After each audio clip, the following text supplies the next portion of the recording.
మళ్ళా హెబ్రీ పత్రిక 11లో హానోకు కనపడతాడు. మళ్ళా యోధా పత్రికలో హానోకు కనపడతాడు. ఇప్పుడు 4వ రౌండ్లో వచ్చేటప్పటికి ఇక వచనాల మీద నువ్వు దృష్టి పెడతావు, లింకులు అర్థమవుతాయి నీకు. ఇప్పుడు హానోకు మ్యాటర్ ఉంది, ఆదికాండం 5 అన్నాను, హెబ్రీ 11 అన్నాను, యోధా పత్రికలో కూడా ఒకటే అధ్యాయం కాబట్టి అందులో ఉంది. ఆదాము మొదలుకొని 7వ వాడైన హానోకు భక్తిహీనులను గూర్చి ప్రవచించాడు అని యోధా పత్రికలో అంటాడు.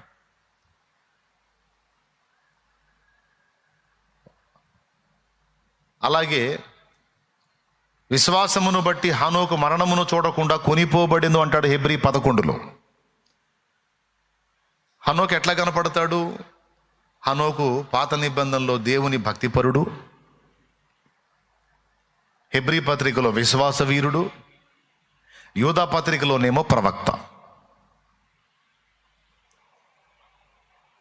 హనోకు ఇంచుమించు 65 సంవత్సరాలు దేవుని ఎరగని స్థితిలోనే జీవించాడు. మీకు తెలుసా, అబ్రహాము దాదాపు 75 ఏండ్ల ప్రాయం వరకు దేవుని ఎరగని స్థితిలోనే జీవించాడు. 75లో పిలుపు అందుకున్నాడు. ఆ తర్వాత దేవునితో నడవటం మొదలుపెట్టాడు అబ్రహాము. 65లో దేవుని దర్శనం పొందుకొని దేవుని పిలుపు అందుకున్నాడు హనోకు. అక్కడి నుంచి దేవునితో నడవటం మొదలుపెట్టాడు.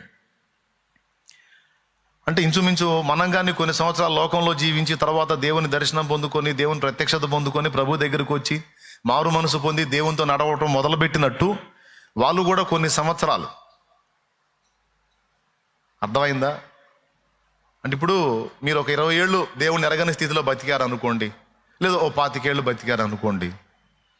దేవుని ఎరిగిన తర్వాత మహా అయితే ఇంకొక 50 ఏళ్ళు ఉంటారు. అంటే 3 పాతికలు 75 అనుకుందాం. మొదటి పాతిక దేవుని ఎరగని స్థితిలో ఖర్చు అయితే ఇంకా 2 పాతికలు దేవునితో నడిచినట్టు. అలాగున మొదటి 65 ఏళ్ళు దేవుని ఎరగని స్థితిలో హనోకు ఖర్చు అయితే తర్వాత 300 ఏండ్లు దేవునితో నడుస్తూ కుమారులను కుమార్తెలను కన్నాడనే ఆదికాండం 5లో ఉంటుంది. మీరు జాగ్రత్తగా వింటున్నారా?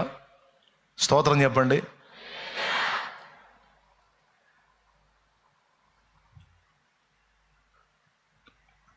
అంటే మన లెక్కతో పోల్చుకుంటే చాలా తక్కువ ఆయన లోకంలో జీవించినట్టు, ఎక్కువ దేవునితో జీవించినట్టు.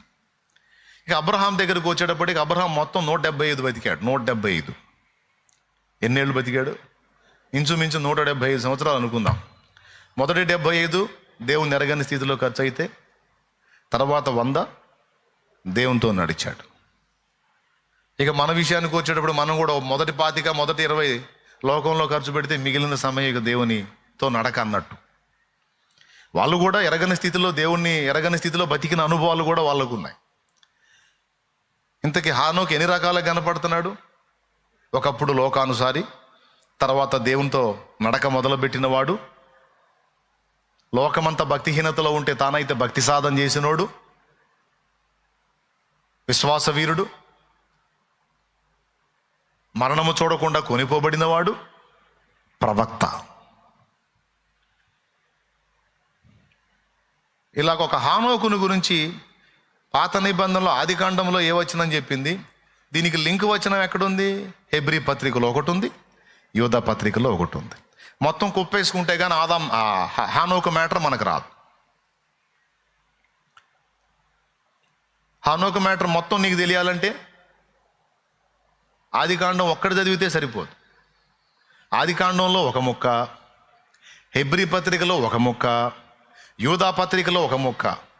యెహోవా వాక్యము కొంత ఇచ్చట కొంత అచ్చట మీకు దొరుకును. దేవునికి స్తోత్రం కలుగునుగాక. నాయన సేవకులు కూడా వినండి, సేవకులు కూడా వినండి, అందరూ వినండి, మైండ్ దగ్గర పెట్టుకో.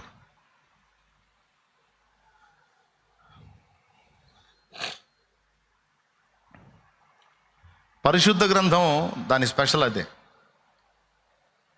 ఒక వ్యక్తి మ్యాటర్ మొత్తం ఒక దగ్గరే రాయడు, అక్కడ చల్లినట్టు రాస్తాడు. చూసారా?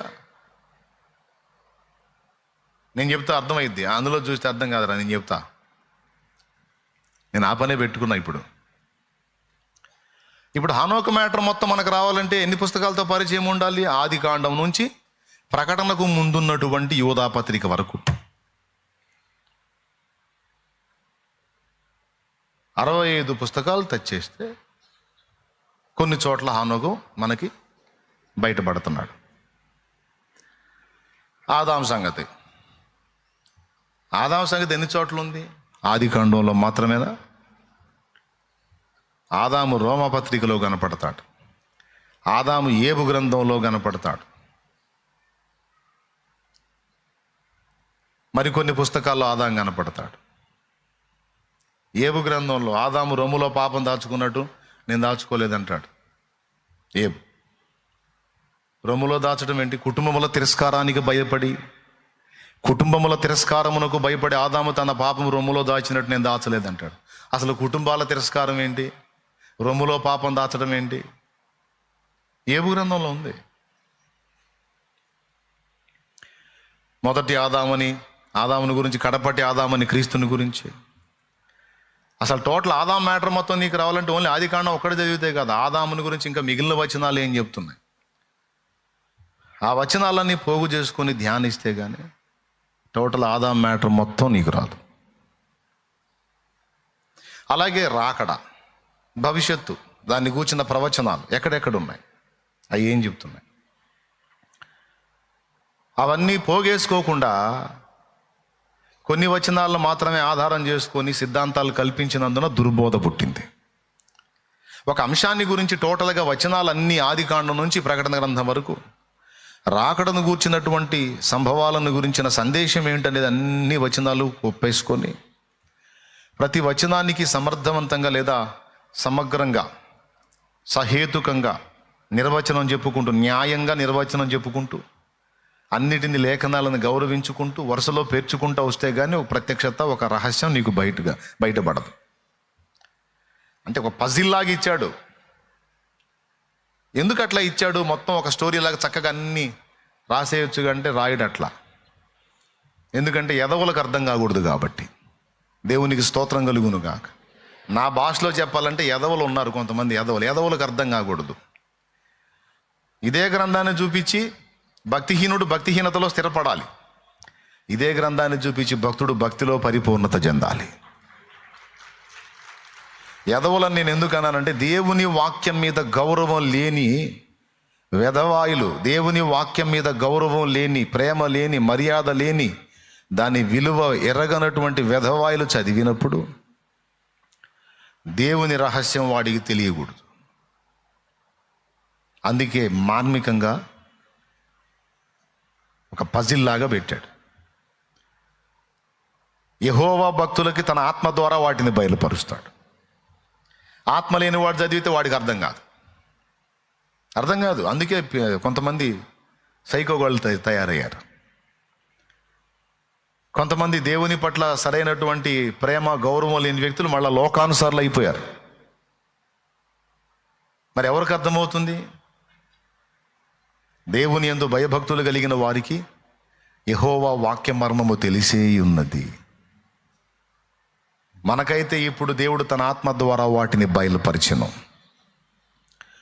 దేవుడు తను ప్రేమించు వారికి ఏవేవి సిద్ధపరిచినో అవి కంటికి కనబడలేదు, చెవికి వినబడలేదు, మనిషి హృదయానికి గోచరంగా లేదు. అయితే ఇప్పుడైతే ఆయన తన ఆత్మ ద్వారా వాటిని మనకి బయలుపరిచి ఉన్నాడు. కొంతమంది భక్తులను ఎన్నుకుంటాడు, వాళ్ళకి ఆ విషయాలు ప్రత్యక్షత ఇస్తాడు. ఆ ప్రత్యక్షత సంఘానికి అందేటట్టు చేస్తాడు.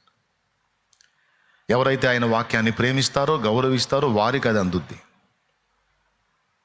యెహోవా మర్మము తన భక్తులకు తెలిసే ఉన్నది. ఆ దినమును గూర్చి మీకు తెలియకపోవడానికి మీరు చీకట్లో ఉన్నవారు కారు, మీరు వెలుగు సంబంధులు, ఆశ్చర్యకరమైన తన వెలుగులోనికి పిలువబడినవారు. మీకైతే తేల్చి చెప్పేశాడు రాకడ సంభవాన్ని గురించి. కానీ లోకస్తులకు తెలియదు. లోకస్తులకి అది ఎలా ఉంటుందంట? దొంగ వచ్చినట్టు ఉంటుందంట, గర్భిణీ స్త్రీకి ప్రసవ వేదన వచ్చినట్టు ఉంటుందట లోకస్తులకి. మనకైతే అది అలాగూ లేదని తెస్సలోనిక పత్రికలో చెప్పాడు రాకడ దినాన్ని గురించి. చూడండి, 5వ అధ్యాయం, 1 తెస్సలోనిక 5వ అధ్యాయము 4వ వచనం. సహోదరులారా, ఆ దినము దొంగవలే మీ మీదికి వచ్చుటకు మీరు చీకటిలో ఉన్నవారు కారు. మీరందరూ వెలుగు సంబంధులను పగటి సంబంధులనై ఉన్నారు. మనము రాత్రి వారము కాము, చీకటి వారము కాము. కావున ఇతరుల వలె నిద్రపోక మెలకువగా ఉండి మత్తులము కాక యుందము. అది ఇప్పుడు రాకడ సంభవాలంతా కూడా నీకు వాస్తవం తెలియాలంటే అవన్నీ దాని గురించి అసలు యెహెజ్కేలు ఏం చెప్పాడు, యెషయాలో ఏం చెప్పాడు, దానియేలులో ఏం చెప్పాడు, ప్రవక్తల గ్రంథాల్లో జకర్యా గ్రంథంలో ఏం చెప్పాడు, ఆదికాండంలో ఏం చెప్పాడు, ప్రకటనలో ఏం చెప్పాడు, యోధా పత్రికలో ఏం చెప్పాడు, 1 కొరింథీలో ఏం చెప్పాడు, 2 కొరింథీలో ఏం చెప్పాడు, 2 తెస్సలోనిక 2వ అధ్యాయంలో ఏం చెప్పాడు. ఎన్ని వచనాలు ఉన్నాయి? బోలెడన్ని వచనాలు ఉన్నాయి. అన్నీ కలిపి కుప్పేయాల. పజిల్ని భర్తీ చేయటానికి కట్టింగ్స్ ఇస్తాడు. ఇవన్నీ కట్టింగులు చేసి లింక్ చేయండి అని. అలాగే ఏం చేస్తాడు, అప్పుడప్పుడు న్యూస్ పేపర్లో పజిల్స్ ఇస్తాడు. పైన 2 లెటర్లు ఇచ్చి ఒక లెటర్ ఇస్తాడు, మొదలిచ్చి డాష్ పెట్టేసి ఇటుపక్క దాని మిగిలిన భాగం ఇస్తాడు. అది కూడా ఎక్కడ ఇస్తాడు, దాని పక్కన ఇవ్వడు, ఎక్కడో 3-4 పదాల కింద ఇస్తాడు. వీటిని సమం చేయండి అంటాడు. అప్పుడు దీన్ని గీత పెట్టాలి, ఇక్కడ నుంచి వచ్చిన అక్కడికి, ఈ పదం ఆడికని గీతలు పెట్టాలి. ఏమన్నా అర్థమైందా నేను చెప్పింది? అమ్మ ప్రేమ గొప్పది. అమ్మ డాష్ ఇస్తాడు, ప్రేమ గొప్పది అని ఇటుపక్క ఇస్తాడు. వరుసలో ఇవ్వడు, అమ్మ అని ఇటుపక్క పెడతాడు. ఇటుపక్క వేరే పదాలు పెట్టి ఎక్కడో 4వ దానిలోనే 5వ లైన్లోనే పెడతాడు. దీన్ని మీరు పూరించండి అంటాడు. మనం ఏం చేయాలి, అమ్మ దగ్గర నుంచి ఒక లింక్ ప్రేమ గొప్పది అన్న కాడికి మార్క్ చేయాలి. అప్పుడు అమ్మ ప్రేమ గొప్పది. అట్లా అంటే పజిల్ అన్నమాట. ఈ పదాలు పూరించండి అని. అట్లాగా నేను నాకు చెప్పింది అని అర్థమవుతుందా మీకు? ఎంతమందికి అర్థమవుతుంది? అట్లాగా. అలాగే గళ్ళు ఇచ్చి కుందేళ్ళని మధ్యలో పెడతాడు. ఈ కుందేళ్ళకి బయటికి పోవడానికి దారి అర్థం కావట్లేదంటే మీరు చూపిస్తారా అంటే మనకు అది కనపడిందంటే అది మెదడుకు మేత అనే టైటిల్లో ఉంటుంది అన్నమాట. అది అర్థం కాదురా, నాకే అర్థం కావట్లా. ఇంకోటి ఏదన్నా ఉంటాయి, మనం పెన్ను తీసుకొని ఇక అది బయటికి పోవడానికి ఇటు నుంచి ఆ బయటికి గీత చూపించి పక్కోడికి చూద్దాం. చూసావా? అలా పజిల్ అన్నమాట. పరిశుద్ధ బైబిల్ గ్రంథము అంత ఒక్క చోటనే నీకు దొరకదు సమాచారం. వచనాలను కూర్చిన అవగాహన మనకు ఉండాలి. ఇప్పుడు హనోకుని మీకు చూపించాను. ఎన్ని చోట్ల ఉంది హనోకు గురించి? హనోకు ప్రవక్త అని నేను అంటాను, కానీ ఆదికాండంలో ప్రవక్తను ఉండదు. ఆయన ప్రవచనం ఎక్కడుంది? యోధా పత్రికలో ఉంది. చూడు, యోధా పత్రిక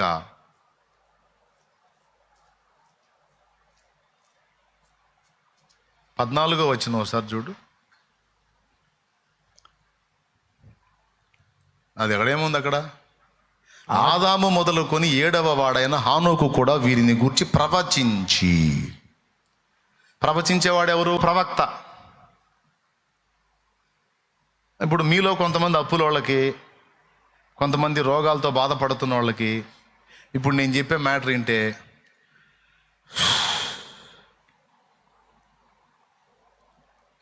ఏందో మొదలేశాడుగా అయిపోయింది అనుకుంటారు.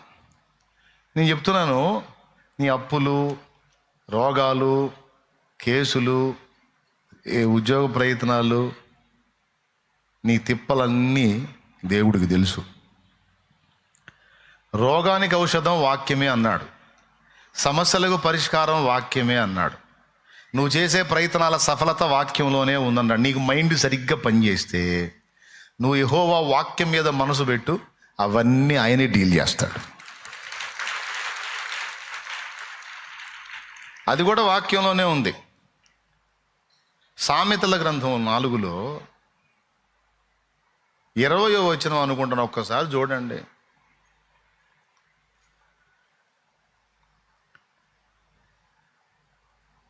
నా కుమారుడా, నా మాటలను ఆలకింపుము, నా వాక్యములకు నీ చెవియొగ్గుము. నీ కన్నుల ఎదుట నుండి వాటిని తొలగిపోనీయకుము. నీ హృదయమందు వాటిని భద్రము చేసుకొనుము. దొరికిన వారికి అవి జీవమును, వారి సర్వ శరీరమునకు ఆరోగ్యమును ఇచ్చును. అబ్బాయి, నాకు రోగం ఉందన్నా ఇది తగ్గిద్దా పోతానా అనే డౌట్ ఉన్న వాళ్ళకి చెప్తున్నా, దేవుని వాక్యాన్ని కానీ నువ్వు కానీ స్వీకరించగలిగితే, హృదయంలో విశ్వసించగలిగితే, భద్రం చేసుకోగలిగితే, అది జీవము, నీ సర్వ శరీరానికి ఆరోగ్యం ఆ వాక్యమే ఇస్తుందట. నాకు తెలియదు, అక్కడ ఉంది. అంటే ఒక రోగికి స్వస్థపరిచేటువంటి శక్తి వాక్యానికి ఉంది. యేసు ప్రభు సాతానుతో అన్నాడు, మనుషుడు రొట్టె వలన మాత్రమే కాదు, దేవుని నోట నుండి వచ్చు ప్రతి మాట వలన.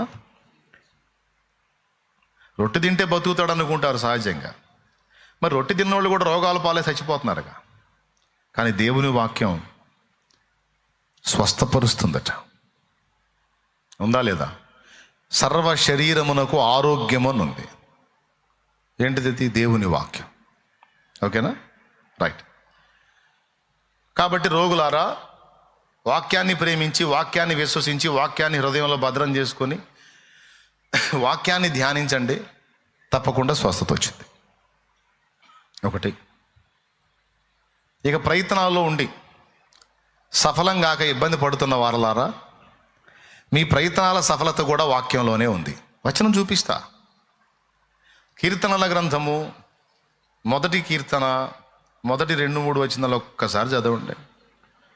దుష్టుల ఆలోచన చొప్పున నడువక, పాపుల మార్గమున నిలువక, అపహాసకులు కూర్చుండు చోటును కూర్చుండక, యెహోవా ధర్మశాస్త్రమునందు ఆనందించుచు దివారాత్రము దానిని ధ్యానించువాడు ధన్యుడు. అతడు నీటి కాలువల యోరును నాటబడినదై ఆకు వాడక తన కాలమందు ఫలమిచ్చు చెట్టు వలె నుండును. అతడు చేయునదంతయు సఫలమగును. అద్దుగా ఆ చివరి లైన్ చదవండి ఒక్కసారి అబ్బాయి. అతడు చేయునదంతయు సఫలమగును. మీరు చెప్పండి అబ్బాయి. అంటే నీ సఫలత కూడా ఎక్కడుంది? మరి నేను వాక్యాన్ని గురించి ప్రసంగం చేస్తే నీకు ఇంట్రెస్ట్ లేదనుకో, స్వస్థత తిరస్కరిస్తున్నావు, నీ సఫలత కూడా నువ్వే చేతులా తిరస్కరిస్తున్నావు. నీకేది బాగుంటుందంటే, నీకెందుకు నీ అప్పులన్నీ తీర్చేస్తాడంటే నీకు ఆనందంగా ఉంటుంది. నీకెందుకు రేపే నీకు ఉద్యోగం రాబోతుందంటే ఇక్కడే ఎగిరి గంతులు ఎత్తావు. ఇవన్నీ ఎందుకు గ్యాంబ్లింగ్ మాటలు? ఏం చేస్తే నువ్వు సఫలమవుతావో, ఏం చేస్తే కార్యాలు జరుగుతాయి చెప్పాలి. అది యథార్థం. అది చెప్తున్నాను నేను ఇప్పుడు. అది వాక్యంలో ఉంది.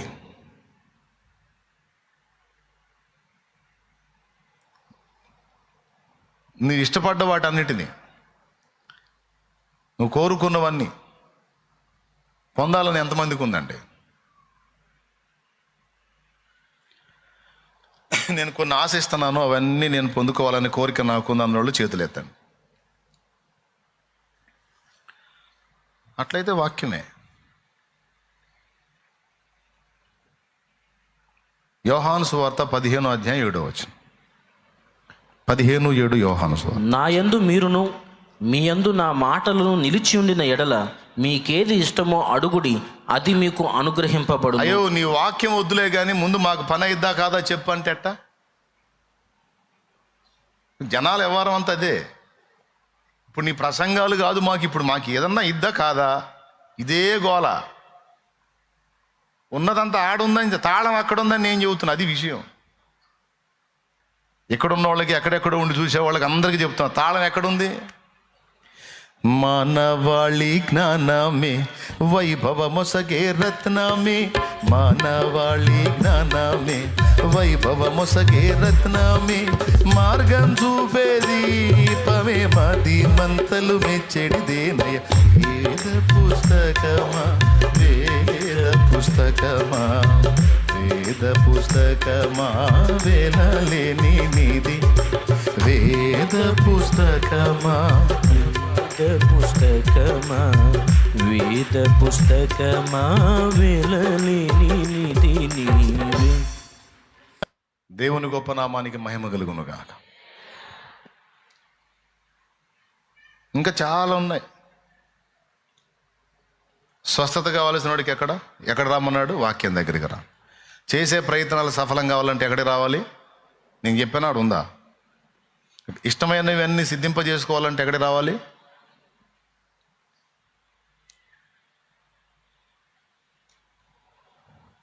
అట్లా మనకు కావాల్సినవి అక్కడే ఉన్నాయి, వాక్యం దగ్గర. ఆ వాక్యాన్ని నేర్చుకోకపోతే, వాక్యానికి మనసు ఇవ్వకపోతే, వాక్యాన్ని ధ్యానించకపోతే దరిద్రం తప్ప ఏం మిగిలిద్ది మనకి? నిధి, అది నిధి, వెల లేని నిధి, వెల కట్టలేని నిధి. ఇప్పుడు ఎగురుకుంటా పాడారుగా, పాడండి. నిధి ఉంటే డబ్బు అనుకోండి. డబ్బు ఉంటే రోగానికి మందు, సమస్యలకు పరిష్కారం, అన్నీ వస్తాయిగా. కానీ ఆశ్చర్యం చెప్పిన, కొంతమందికి డబ్బు ఉండి కూడా పరిష్కారాలు లేవు. కానీ వాక్యం దగ్గరకు వస్తే డబ్బు చేయలేని పరిష్కారాలు కూడా వాక్యం చేస్తుంది. ఎందుకు? చదువు యోహాను 1:1.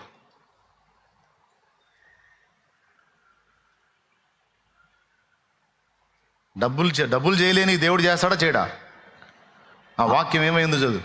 ఆదియందు వాక్యముండెను, వాక్యము దేవుని యొద్ద నుండెను, వాక్యము దేవుడై ఉండెను. చివరి లైన్ చెప్పు మళ్ళీ. వాక్యము దేవుడై ఉండెను. అది వాక్యము దేవుడై ఉండెను. వాక్యము స్వస్థపరచును, వాక్యము ఇష్టము తీర్చును, వాక్యము సఫలపరచును. ఇంకేం కావాలో చెప్పు. అవి కూడా అందులోనే ఉంటాయి. ఇప్పుడు చెప్పండి, అప్పులోళ్ళు, రోగాలోళ్ళు, సమస్యలోళ్ళు, మీకు జస్ట్ అవన్నీ తీరిపోతాను ఒక డైలాగ్ చాలా. తీరే మార్గం కావాలా? తీరే మార్గం అంటే ఇప్పుడు నేను చెప్పేది అదే. 4 సార్లు కనీసం గ్రంథాన్ని ధ్యానిస్తే కనీసం కొంత అవగాహన నీకు వచ్చింది. మొదటిసారి ఏం చెప్పాను? ఎలా చదవమని చెప్పాను. ఇప్పుడు ఇందాక మీరు విన్న 4 సంగతులు మళ్ళీ ఇప్పుడు నాకు చెప్పాలి. నంబర్ 1, మీరు కూడా వచనాలు చదువుతారా, పుస్తకాలు చదువుతారా? మన వాళ్ళు ఎంత గొప్పవాళ్ళు అంటే ఒక్కసారి కూడా బైబిల్ చదవడు, కానీ రోజు ఒక వచనం మాత్రం చదువుతాడు. పెద్ద వచన ధ్యాన పరుడులాగా. పోతా క్యాలెండర్లో ఆ వాగ్దానం ఒకటి చూసుకుని స్తోత్రం, హల్లెలూయా హల్లెలూయా హల్లెలూయా ప్రభా. నా బోటోడు కనపడే వాక్యం చదివాంటే చదివానండి, దేవుడు నాతో మాట్లాడాడు కూడా. అట్లా కాదు, పుస్తకాలు. నంబర్ 1.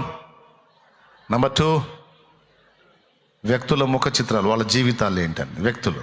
3, వచనాలు. 4వది వచనానికి ఉన్న లింకులు.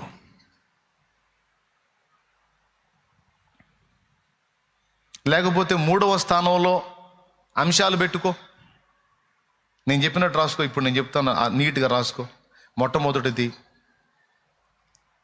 పుస్తకాలు, 2వది వ్యక్తులు, 3వది అంశములు, 4వది వచనాలు రాసుకో.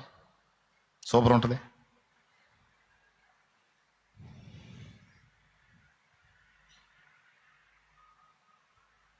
ఈ ప్రక్రియలో కనీసం 4 టైమ్స్ నువ్వు వాక్యం చదివితే ఫస్ట్ నువ్వు దుర్బోధలో పడకుండా ఉంటావు. నేను అందుకే వాక్యం చదవండి కనీసం 4 నుంచి 7 సార్లు అన్నా, కనీసం 3 మార్లు అన్నా.